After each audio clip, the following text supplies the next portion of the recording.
Let's talk about how to be more efficient with wall balls. I have 3 tips for you. First of all, let's talk about starting position as far as distance from the wall.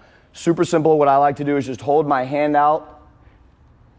This gives me a good kind of starting baseline position to help me figure out the proper distance from the wall. One thing we see a lot of times, people set up too far back, and that leads us to wall ball comes down. I end up having to reach out and kind of grab the wall ball out in space. It causes me to incline my torso forward and is not real efficient. So one way I can counteract that is to scoot a little bit closer to the wall to make sure I'm more underneath the ball as it's coming down, and I can receive it in a better position instead of having to reach out and grab it in space. So if you find that as you're doing your wall balls, your chest is coming forward as you descend into the squat portion. If you see that your chest is coming forward, try scooting up a little bit. It might solve that problem for you. So next thing I'll do is tip number 2. We'll talk about the 3 points of contact. So what I mean by the 3 points of contact is, first of all, our hand position. So what we like to see is hands under the wall ball, okay? Under the wall ball in this position, so not on the sides. In this position, I'm supporting the wall ball. My forearms are vertical. This is a great, solid, mechanically sound position.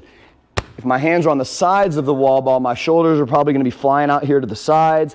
I'm having to use a lot more energy just to squeeze the wall ball, just to keep it up in the air.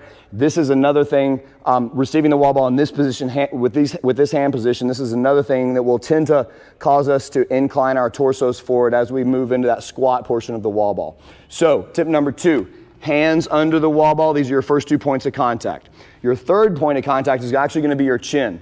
So if you think about a tripod is more stable than a bipod, it's the same thing. So this is a good position where my hands are, but to make it even more stable, make it a little bit easier on me as I move through the motion of the wall ball, I'm going to use my chin as a little bit of a kickstand, as that third part of the tripod, to help me hold the wall ball in position, take a little bit of pressure off my arms as far as holding that wall ball as I move through my reps, okay? So what I'll do is press that wall ball up in the air, and as I receive it, I've got my hands under the wall ball, my forearms are perpendicular to the ground.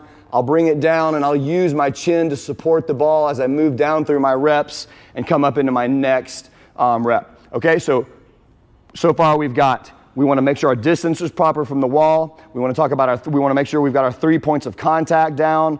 And our final piece, the final tip I'm going to give you today is cycling your arms. So one mistake people make a lot of times when they're doing their wall balls is they do their first rep and then they keep their arms up over their heads until the ball comes off the wall, and they just end up staying here for their whole set. That's super taxing on your shoulders, and you really don't need to keep your arms up there in space that whole time, because as the wall ball as soon as it leaves your hands, during that time after it's left your hands and before it returns to your hands, your arms, you don't need your arms up here. They're not really doing anything for you.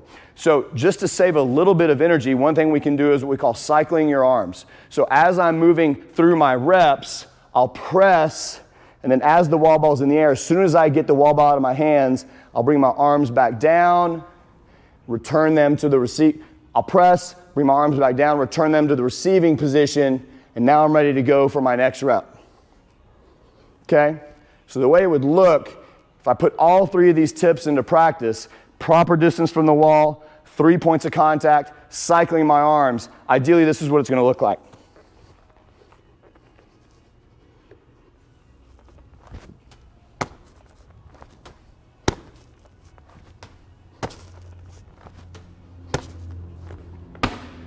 So there you go, 3 tips to hopefully help you improve your efficiency on wall balls. Give them a shot and let me know what you think.